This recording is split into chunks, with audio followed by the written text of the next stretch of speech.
They'll let anyone sit up here now, even the help. That's what the white man in seat 1B said, loud enough for 3 rows to hear, calm enough that you knew he meant every word, and sharp enough to slice through the soft hum of the first-class cabin like a blade. Dr. Benjamin Ellis had just placed his briefcase in the overhead bin and was easing into seat 1A when those words landed. Not as a question, not as a joke, but as a verdict. Cold, casual, condescending. The kind of comment that doesn't just aim to insult, it aims to erase, to declare, without hesitation, that a black man in a tailored navy blazer and polished shoes doesn't belong in first class unless he's pushing the drink cart. Before we go on, where are you watching from? Drop it in the comments. And if you believe dignity isn't about seat numbers or skin color, hit like and subscribe, because what happened next on Flight 227 left first class speechless. It was a Thursday afternoon in July. The sky over Chicago was clear, with just enough wind to cool the sidewalks but not delay flights. Benjamin Ellis, 55 years old, wasn't in a rush. He had just wrapped up a keynote lecture at the University of Chicago Law School, titled, ironically, "The Quiet Cost of Respect." He had been invited to speak on civil rights in the legal system, not because of a title, but because of lived truth, decades of experience in courtrooms, classrooms, and Congress. He had worked under 2 administrations, consulted for the Justice Department, and written books that were being taught in universities he could never have entered as a student when he was a child. That afternoon, he was flying home to New York, seat 1A, paid in full by the university, no upgrade, no favor, just a receipt, a name, and a flight number.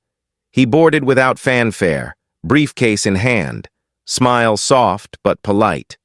As he stepped into the first-class cabin of American Airlines Flight 227, he nodded to the flight attendant, Maya Rodriguez, who gave him a quick glance and an automatic smile, already busy preparing pre-takeoff service. He turned left, found his row, and stepped into the aisle beside seat 1A. That's when he saw him. Peter Langston, white, late 60s, former military, based on the patches on his carry-on and the stiff pride in his posture, wearing a navy golf shirt with an eagle embroidered near the collar and khakis that looked pressed by routine. He looked up at Benjamin, not with surprise, but with a kind of quiet resentment, the way someone might look at a stranger sitting in their pew at church. Benjamin, unfazed, placed his briefcase into the overhead bin and carefully sat down. And that's when it happened, the moment that changed everything. They'll let anyone sit up here now, even the help. Benjamin didn't speak. Not yet. He simply turned his head. His expression didn't shift. His eyes were steady, the kind you only earn after learning how to carry your dignity through rooms not built for you. He looked Peter dead in the face, waiting for a follow-up. There wasn't one. Just silence. A heavy one. The woman in 2A slowly looked up from her phone. A man in 3C shifted in his seat and paused his podcast. The air in the cabin got noticeably thinner. Peter cleared his throat. First class used to mean something, he added, folding his arms. Now they just give it away to checkboxes. Equity, diversity, whatever you people want to call it. It's not earned anymore. It's handed out. This time, Benjamin blinked. Once, then gently reached into the inside pocket of his blazer and pulled out his boarding pass. He laid it across the armrest, face up, in plain view. Seat 1A, Dr. Benjamin Ellis, paid ticket, no apology. Peter didn't look at it. "I'm not questioning your ticket," he muttered. "I'm questioning the standard. You know what I mean?" Benjamin tilted his head slightly, studying him like a teacher deciding whether to correct a student now or wait until the end of class. A few rows back, someone whispered, "Did he really just say that?" Maya, the flight attendant, appeared beside the row, Her smile was tight now, and she stood with just enough stiffness to suggest she'd overheard more than she wanted to. "Gentlemen," she said softly, "is everything all right here?" Peter didn't hesitate. "I think this man might be in the wrong section." Maya turned to Benjamin. "Sir, may I see your boarding pass?" Benjamin handed it over wordlessly. She glanced down, her eyes scanning the details. Then she looked up and gave the faintest nod. "You're right where you're supposed to be. Dr. Ellis." She returned the pass and stepped back. No further comment. No apology to him. Nothing said to the man who'd launched the whole exchange. Peter smirked. "Like I said, even the help." Benjamin said nothing, because sometimes silence is the loudest form of truth. And sometimes, the real turbulence doesn't come from the skies. It starts on the ground, right before the cabin door closes. And this flight was just getting started. The silence after Maya walked away wasn't calm. It was charged, uncomfortable, like the stillness before a storm that everyone senses but pretends not to see. Benjamin Ellis sat with perfect posture, hands resting on the armrest, not fidgeting, not sighing, just present, as if even his stillness was an act of quiet protest. But behind the silence, the weight of that moment spread like a ripple. The woman in 2A, mid-30s, blonde hair tied back, had lowered her phone completely now. Her name was Kelly Burns, a project manager flying to New York for a conference on digital finance. And although she'd trained herself to mind her business on flights, something about what she'd just witnessed wouldn't let her look away. A row behind her sat Anthony Price, a black man in his late 30s dressed in business casual, shirt sleeves rolled up, laptop bag tucked beneath the seat in front of him. He'd seen enough in his own career to recognize exactly what had just happened up front, and it made his stomach twist. He looked down at the armrest between his seat and the empty one next to him, then up at Benjamin. He wanted to say something, but the words didn't form. That was the thing about moments like this. They rarely asked for opinions. They just demanded courage. Meanwhile, Peter Langston had leaned back in his seat like a man who had just won something. He folded his arms again, let out a slight breath through his nose, and gave a slight nod of satisfaction, as if the fact that Maya hadn't corrected him somehow proved his point. Linda Langston, seated beside him in 1C across the aisle, gave him a faint look, half annoyance, half agreement, but said nothing. She'd learned a long time ago that Peter didn't need much to start, and even less to keep going. Maya, now at the front of the cabin, quietly took a water bottle and wiped down the counter, her eyes darting occasionally toward 1A, her face a mix of regret and restraint. She'd wanted to say more, but there were protocols, and when you were a woman of color in uniform, sometimes doing your job meant surviving it first. Benjamin finally broke his stillness, not with words, but by slowly pulling a slim black folder from his briefcase and resting it on the tray table in front of him. Inside was a speech draft, a few handwritten notes, and a photo his daughter had slipped in before he left. Her in her graduation gown, beaming beside him outside Columbia. He let his eyes rest on it for just a second before closing the folder gently. It was a reminder of why he didn't respond to men like Peter with volume. Because every time someone tried to drag him backward, he chose to move forward quietly, with dignity, not noise, but still. That didn't mean he hadn't heard every word.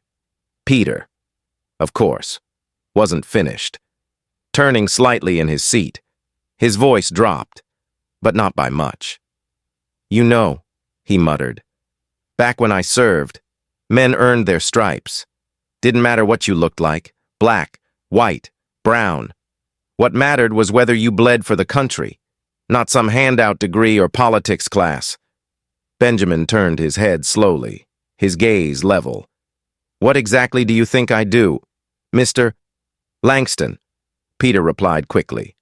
Peter Langston, retired Air Force, small business owner, real estate. And you? Benjamin nodded once. Dr. Benjamin Ellis, professor of law, Columbia University, former legal advisor to the U.S.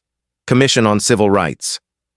The way he said it, unapologetically, with precision, felt like a clean sheet of glass being set gently on the table between them. Peter blinked, clearly surprised by the credentials, but not enough to back down. Ah, he said, dragging out the vowel. One of those professors, the kind always telling people what's racist and what's not.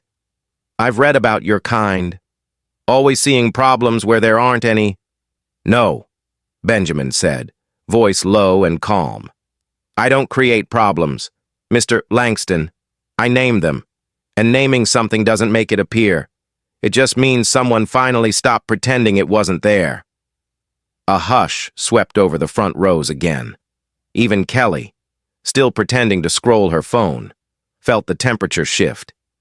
Peter sat back, but the tension between the two men hadn't broken. It had simply matured into something harder to ignore. Anthony, from his seat behind, leaned forward just slightly and whispered toward Benjamin's row. Sir, I just want to say, I saw what happened, and I respect how you handled it. Benjamin turned, offering a small nod, appreciative but brief. Thank you, he said. Not the first time? Won't be the last? Kelly looked up, and for the first time, she spoke. Honestly, I didn't know what to say, but that wasn't okay. Peter turned his head toward her. It's first class, he said. Not a debate club. No, Kelly said, her voice clear. It's a plane, and everyone paid to be here. That's what should matter. Peter didn't respond. Linda, across the aisle, was staring out the window now. She didn't want to get pulled into this, not with strangers, not with her husband, but deep down. Even she knew the old rules they'd lived by weren't holding up the way they used to. Maya reappeared with a tray of drinks and asked if anyone would like water or juice. She paused slightly at Benjamin's seat, her voice softer. Anything I can bring you? Dr. Ellis? It wasn't much, but it was the first time someone had said his name aloud since the flight began. Just water, he said gently. Thank you. She handed it to him with a quiet nod and moved on, and for a moment. The cabin was still again, but it was a different kind of still. Not the stillness of avoidance, the stillness of awareness, of reckoning. Because in that space, between seat 1A and 1B, the air had shifted, not because someone got loud, but because someone refused to disappear. Peter Langston wasn't done, not even close, if anything. The quiet responses from Benjamin and the unexpected support from a few fellow passengers had only agitated something inside him. He crossed his arms tighter, leaned slightly toward Benjamin as if proximity could prove a point, and muttered just loud enough to be heard. You know, back when I flew for the military, respect was earned, not handed out because someone cried discrimination. You had to fight for your seat, not sit back and let society bend over backward to give it to you.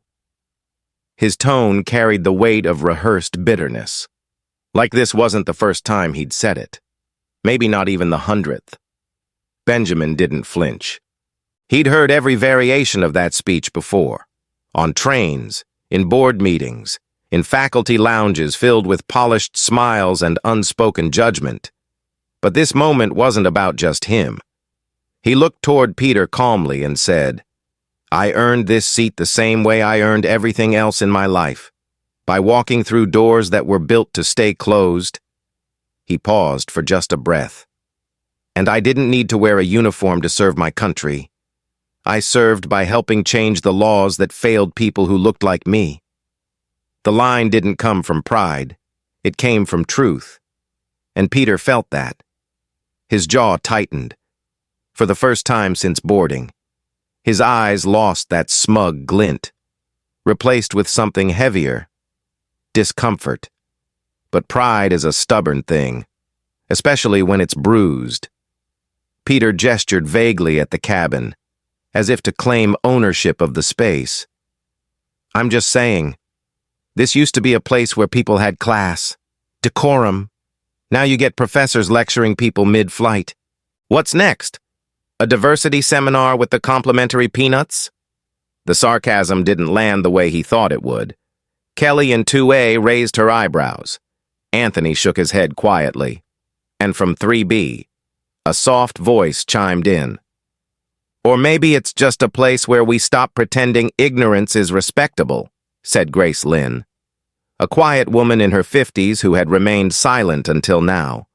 Her tone was calm, but clear. Not everything that makes you uncomfortable is a threat. Sir, Peter turned toward her, startled. I wasn't talking to you. You were talking to all of us, she replied, her voice never rising. Loudly. The moment stretched, and it was in that stretch that the balance of the cabin began to shift. Benjamin said nothing more. He didn't need to. His silence had turned into something bigger than retort. It had become reflection, a mirror that forced everyone nearby to examine what they were actually hearing. Linda, still seated across the aisle, was staring forward with a blank expression. She had heard every word, of course, but now even she seemed unsure whether she still agreed with all of them. Her husband had always been blunt, yes, but in the past. His rants stayed within family rooms and dinner tables. This time, they were out in public, and she could feel the weight of eyes, of quiet judgment, falling back on them both. Peter, sensing his grip slipping, tried again. Look, I'm not saying the man doesn't belong here. I'm just saying there's a reason people get uneasy when things start changing too fast. You mean when people who look like me stop apologizing for existing? Benjamin asked, softly. The words weren't confrontational, but they landed like a hammer on porcelain. For a split second, Peter had no answer. His mouth opened slightly, then closed. Kelly finally leaned forward. It's wild how uncomfortable one quiet black man can make someone like you, she said. He hasn't raised his voice once. You've been the only one making a scene, Peter snapped. I'm not making a scene. I'm standing up for what this country used to be. You mean when seats like that were only filled by people like you? Anthony cut in, his voice now firmer. Yeah, we remember those days too. Some of us lived through the tail end of them. Doesn't mean they were good. Maya, who had been silently monitoring the situation from near the galley, finally stepped forward again. Her expression was no longer one of hesitation, but resolution. Mr. Langston, she said, her voice calm but firm. I'm going to ask you to lower your voice and refrain from further commentary directed at other passengers. If this continues, I'll have to notify the captain. Peter scoffed. Now the flight attendant wants to lecture me too. Maya didn't blink. No, sir. I want to ensure that everyone on this aircraft experiences a safe and respectful environment. That includes Dr. Ellis. That includes you. That includes everyone else on board. Grace gave a slight nod of appreciation. Anthony mouthed, "Thank you." And even Linda, silently, let out a breath she'd been holding. Peter folded his arms and looked away, the silence finally settling over him, not by choice, but by consequence. The shift was subtle, but it was complete. The power in the cabin had moved, not by force, not by title, but by clarity, by truth spoken plainly and quietly enough that everyone could hear it for what it was. Benjamin leaned back in his seat, his gaze returning to the folder on his tray table. He opened it slowly and began reviewing the notes he'd written earlier that day, as if the chaos hadn't touched him at all, but it had, deeply, and yet. He carried himself with the same calm he had entered with. Because for him, dignity was not conditional. It wasn't something to be granted or revoked. It traveled with him. Every room, every flight, every seat. As Maya walked back toward the galley, she paused just long enough to offer Benjamin a nod, one that said, "I see you," and Benjamin, lifting his eyes from the page, nodded back. Nothing else needed to be said. But everyone had heard enough. The flight had barely reached pushback, yet the emotional turbulence in that first-class cabin had already peaked and stalled like an overloaded engine. But even in that silence, heavy and humming with judgment, something deeper was brewing. Benjamin Ellis didn't raise his voice. He didn't shift in his seat. What he did was reach slowly into his briefcase, unclip a worn black leather folder, and rest it on the tray in front of him. His hands moved with precision, not performance, as if this moment, this exact confrontation, was one he'd prepared for long before he ever boarded this flight. As the folder opened, the cabin's eyes instinctively followed. Inside was a set of crisp printed pages clipped neatly at the top. At first glance, they looked like lecture notes, but the heading at the top read in bold, "United States Commission on Civil Rights, Policy Briefing Docket." Beneath it was a watermark seal, and his name in clean block text, Dr. Benjamin R. Ellis, Senior Legal Advisor. Then came the photo, just a simple 4x6 image tucked inside the cover flap. It showed Benjamin standing beside President Barack Obama at a press conference over a decade ago, with both men shaking hands, smiling broadly. The background was filled with flags and microphones, but what stood out more than anything was the calm in Benjamin's face, the kind of calm earned through struggle, not handed down through comfort. He didn't wave the image around. He didn't even hold it up. He simply let it sit there, open, honest, unshaken. Peter glanced at it once, looked away quickly, then looked again. Squinting, something in his face shifted. Not quite fear, not quite embarrassment, but the confused pause of someone who just realized they've grossly misjudged the weight of the person sitting beside them. And then, finally, Benjamin spoke. His voice was low, steady, and unhurried, as if each syllable had already been weighed before it left his lips. "Mr. Langston," he began, "I don't know what you think first class represents. Maybe to you, it's a reward for hard work, or a symbol of status, or even proof that the world still makes sense the way you wish it did. But to me, this seat, this cabin, this plane, they're just places. Places I pass through like everyone else, with a ticket in my hand and a destination on my calendar. Nothing more. What matters isn't the leather on the seat or the class printed on the boarding pass. It's how we treat each other between takeoff and landing." The entire front of the cabin was silent now. Maya had paused halfway through pouring a drink. Grace had turned fully in her seat to listen. Kelly's phone screen had gone dark in her palm, and even Anthony had closed his laptop. No one interrupted. No one moved. Benjamin continued. "I've spent over 30 years studying systems that were built to reward some and ignore others. I've written legal arguments that have been read by Supreme Court clerks. I've advised 2 administrations, Republican and Democrat, on issues of equity, due process, and access to justice. And I've done all of that while being followed in department stores, while being stopped for no reason on sidewalks, while being asked, more times than I can count, if I work here when I walk into a hotel lobby wearing the same blazer I'm wearing right now." He leaned back slightly, not in defiance, but in truth. "So no, Mr. Langston, I'm not offended by what you said to me. I'm used to it. But I am saddened by it. Saddened that in your world, my presence is still an intrusion. Saddened that your first instinct wasn't to offer a nod or a hello, but to try and reduce me to something smaller. Something easier for you to explain away. Peter's mouth twitched.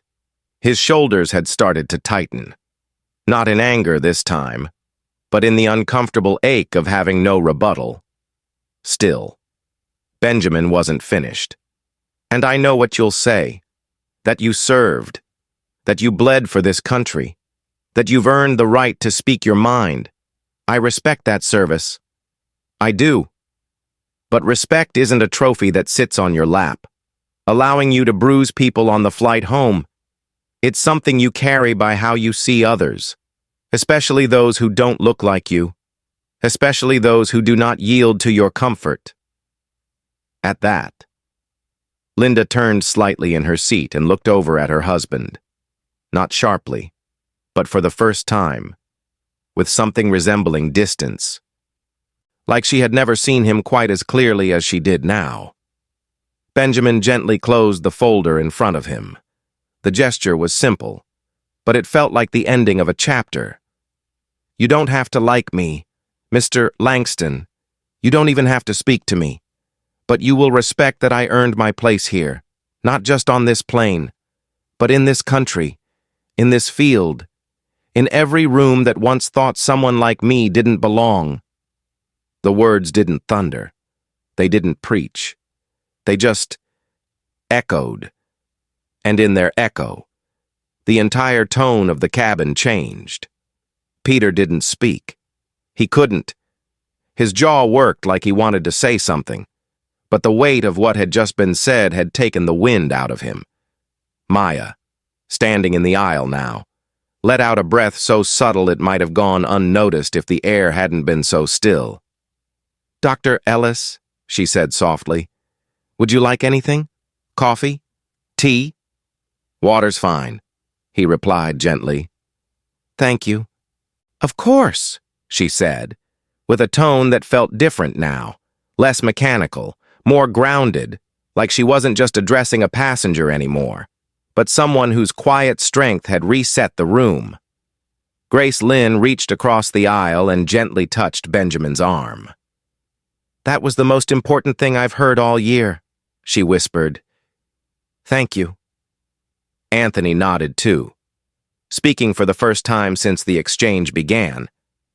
"That right there.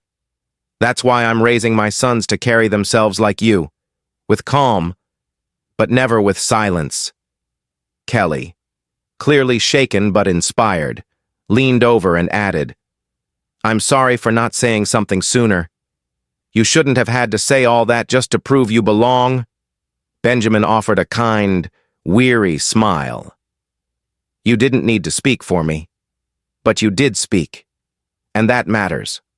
A few seats back, even a businessman who hadn't looked up once earlier now sat still, hands folded, eyes forward, not in discomfort, but in deep, visible thought. Benjamin didn't look for recognition.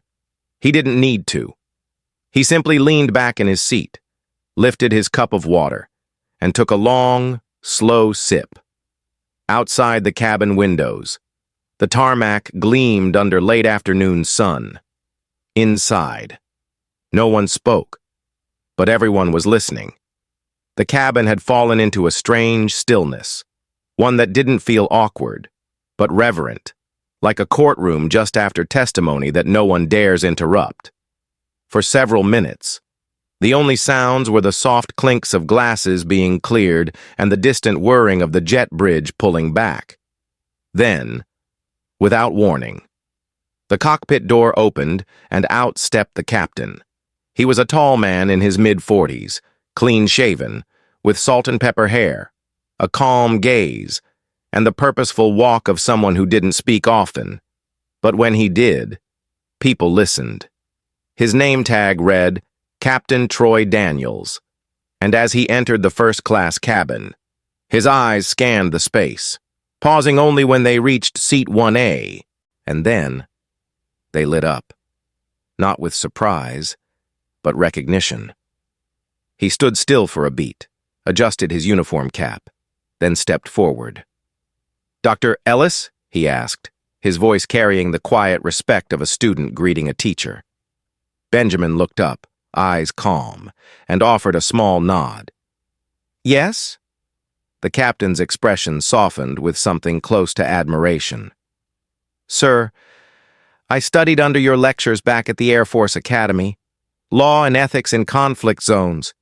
You probably don't remember, but your coursework changed the way I saw my entire role as an officer. It stayed with me." There was no dramatic gasp, no applause, but you could feel it. An emotional shift in the room so strong it felt physical. Peter Langston, still seated beside Benjamin, blinked. Once, twice. His body tensed like someone trying not to be seen. Linda, across the aisle, turned and looked at her husband again. Only this time, her eyes held something new. Not judgment, not defense, but distance. She was seeing him differently now, because sometimes the people we marry remain strangers until a moment pulls off the mask. Captain Daniels extended his hand. "It's an honor to have you aboard, sir. Please don't hesitate to let us know if there's anything you need during the flight." Benjamin stood to shake it. Not for show, but because dignity demands that we meet honor with humility.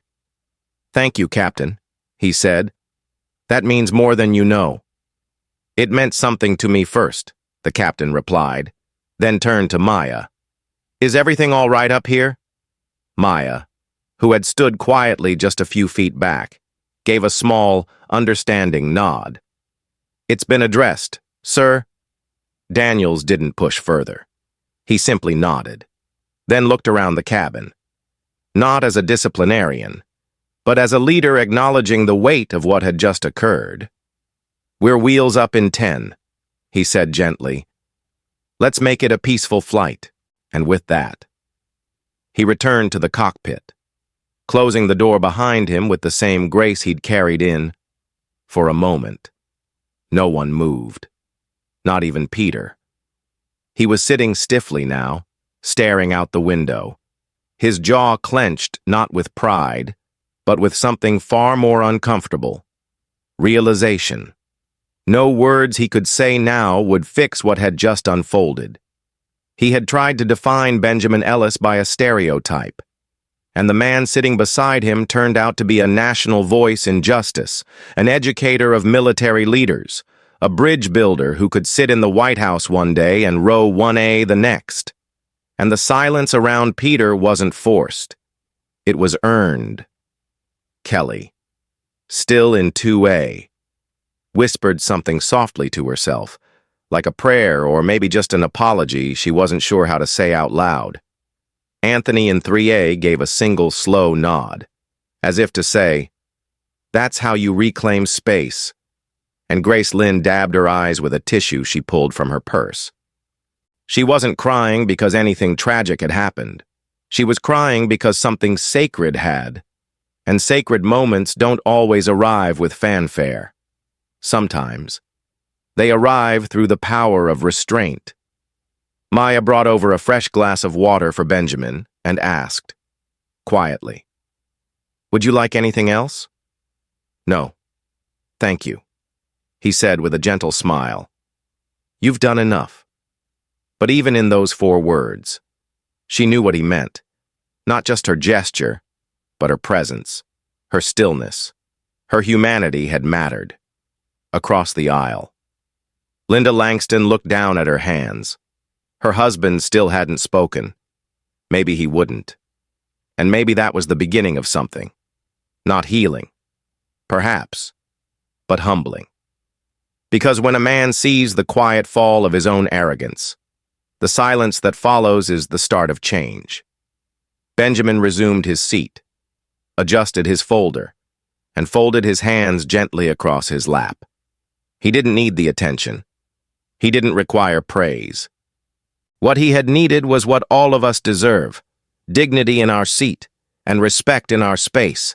And on that flight, in that cabin, at 3,000 feet, he didn't just get it, he commanded it. Not through status, not through anger, but through truth spoken in stillness. And from that moment forward, no one looked at Seat 1A the same way again.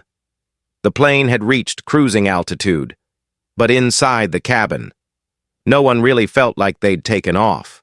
The usual clinking of ice cubes and quiet hum of conversation that marked a first-class flight were gone, replaced by something more still, more thoughtful. It was as if the air itself had thickened with meaning. Benjamin Ellis sat in 1A, calmly sipping his water, eyes resting gently on the clouds outside his window, though it was clear he wasn't really looking at them. He wasn't escaping. He was centering, carrying the full weight of what had just happened, but not allowing it to anchor him. It was something he'd learned long ago, how to absorb, process, and release. Next to him, Peter Langston hadn't said a word since the captain shook Benjamin's hand. His arms were folded tightly now, not in confidence, but as a kind of shield, an instinctive retreat into himself.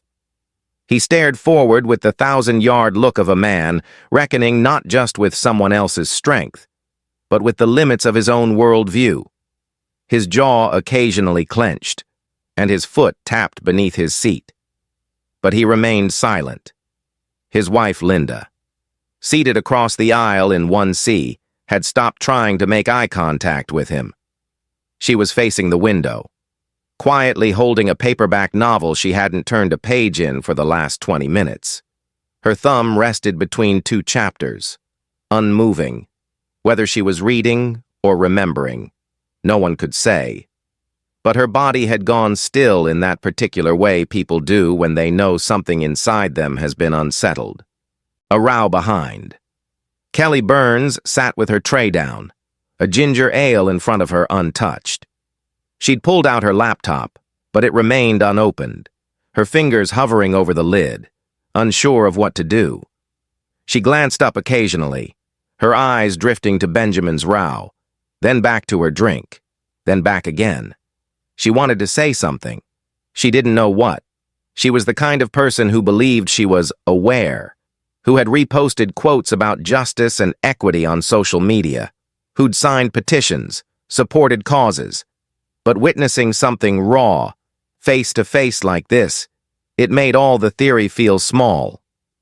She suddenly understood what it meant to be complicit through silence, and the knowledge sat heavy in her chest. In 3A, Anthony Price had stopped pretending to work.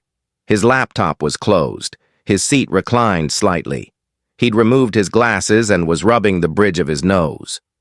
For him, this wasn't a surprise. It was a confirmation that even men like Dr. Ellis, men who had achieved everything society said would protect them, were still required to prove themselves in public spaces just to be left alone. He'd been that man too many times, though never with this much grace. And now, sitting here, he felt something between pride and sorrow.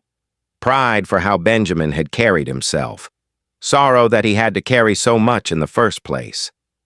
Anthony leaned slightly to the side and whispered, just loud enough for Benjamin to hear. "My sons are going to hear this story when I get home." Benjamin turned and gave him a nod. Nothing performative, just genuine acknowledgement. "Tell them," he said, "but tell them to stay soft while they get strong." From the galley, Maya Rodriguez reappeared with a tray of drinks. Her movements were more relaxed now, no longer bound by tension or hesitation. She stopped briefly at Benjamin's seat and asked softly, "Still doing okay?" "I am," he said. "Thank you for asking." "Thank you," she replied, then moved down the aisle. The kindness in her tone hadn't changed. It had deepened, and that shift didn't go unnoticed. Grace Lynn, in 3B, watched Maya with quiet admiration. She herself hadn't spoken since her earlier comment, but she didn't need to. Her hands, now folded calmly in her lap, reflected a peace that hadn't been there before. She turned slightly to Benjamin and said, "You gave us more than a moment. You gave us a mirror." He nodded, appreciating the honesty. "Sometimes," he said, "that's all we need to remember who we are." And though it wasn't directed at anyone in particular, somehow everyone nearby felt those words were meant for them too. Even the man in 4C, who hadn't looked up the entire flight, slowly pulled his headphones off and just listened. Something had shifted in the atmosphere. Not loudly, not dramatically, but meaningfully. Peter Langston, still rigid in his seat, finally moved. He reached into his bag and pulled out a bottle of water. As he twisted the cap off, his hand trembled slightly, and for the first time, he looked over, not directly at Benjamin, but toward the edge of his tray table. He opened his mouth, as if to speak, but no words came out, and Benjamin didn't rescue him from the silence. He let it stand, because some silences aren't meant to be filled. They're meant to be sat with. Linda caught the moment from the corner of her eye and said nothing, but her body relaxed just a little, as if she, too, was waiting to see what her husband would do with the discomfort he was clearly not used to sitting in. The seatbelt sign dinged. The captain's voice came over the speaker, calm and professional, letting passengers know they'd be arriving on time at JFK. But even that voice, so routine and rehearsed, felt a little more grounded now, like something had been added to the script. As Maya continued serving, as drinks clinked quietly onto tray tables, as people returned to their devices and magazines, there remained one unspoken truth, that this flight had become more than travel. It had become testimony, not because someone shouted, but because someone stayed seated and told the truth. The wheels touched down at JFK with a soft, steady thump. But it wasn't just the landing gear that settled. It was something in the air, something inside the people seated across that first-class cabin. As the plane taxied toward the gate, the usual rustling began. Tray tables clicked back into place, laptops closed, belts unfastened. But this time, it all felt slower, more deliberate. No one was rushing off the plane, no one eager to be first out the door. For a flight that had lasted just over 2 hours, the journey had felt far longer, measured not in miles, but in meaning. Dr. Benjamin Ellis remained seated, calm as ever, folding the leather folder neatly back into his briefcase. The photo of him and President Obama was tucked back where it belonged, not because he needed it hidden, but because he didn't need to prove anything anymore. Not here. Not to these people. Not after today. Next to him. Peter Langston had grown quiet in a way that didn't feel like defeat. It felt like introspection. His fingers rested still against the armrest they had once dominated. He didn't turn to speak. Not yet. But he didn't look away. Either. There was no smugness left in his posture, no muttered comments. Just a man sitting beside another man, realizing how little he'd ever really seen of the world beyond his own mirror, as the cabin doors opened and the jet bridge locked into place. Maya stood at the front once more, her posture relaxed, her smile no longer performative. She gave Benjamin a quiet nod of gratitude, not just for the way he carried himself, but for reminding her, and everyone else, what grace under pressure really looked like. Kelly stepped into the aisle first, before reaching for her carry-on. She turned slightly, looked at Benjamin, and spoke in a voice just above a whisper. "I hope your lecture in Chicago went well, because this one here, was unforgettable." Benjamin smiled. "Some of the most important lessons don't happen in classrooms." She nodded and stepped forward, eyes misted, face thoughtful. Anthony was next. He reached out to shake Benjamin's hand firmly. "Keep setting the standard. Sir, you raised the bar for all of us today." "We all carry the weight," Benjamin replied, gripping his hand in return. "We just carry it differently." Grace Lynn waited at her seat until the aisle cleared, then approached quietly. "My students will hear this story. Not because it was dramatic, but because it was real. Thank you. Then maybe it did some good, he said softly. And finally, Linda Langston stood. She looked at her husband, who still hadn't spoken, then looked at Benjamin. There was a long pause. Her expression wasn't proud. It wasn't ashamed.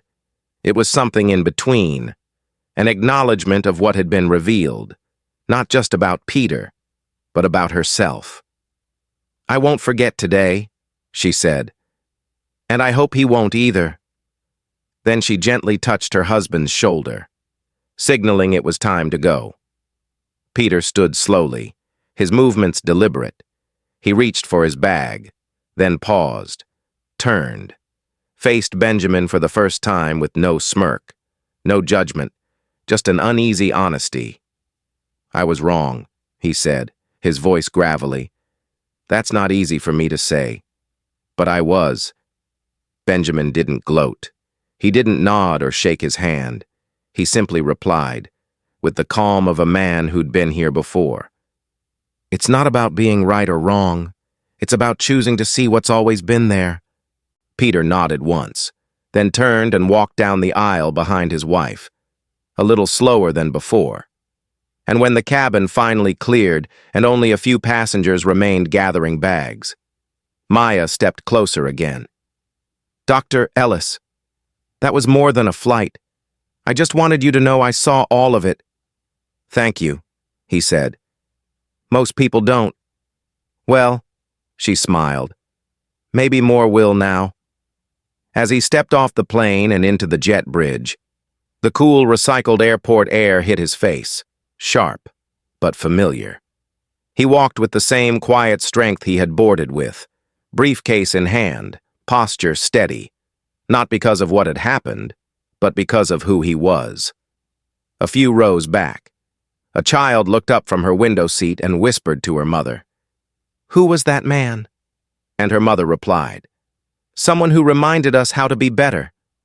Outside, the city pulsed with movement, taxis honking, terminal screens flashing, lives rushing in every direction. But inside, for those few who had shared that flight, something had changed. A recalibration, a memory that would outlast turbulence and tail numbers. And maybe, just maybe, the next time someone saw a man like Benjamin Ellis walking toward seat 1A, they wouldn't wonder if he belonged. They'd assume he led the flight, because leadership, after all, doesn't wear a uniform or a title, it wears character. And on Flight 227, character sat quietly in the first row, without ever needing to raise its voice. Thanks for watching.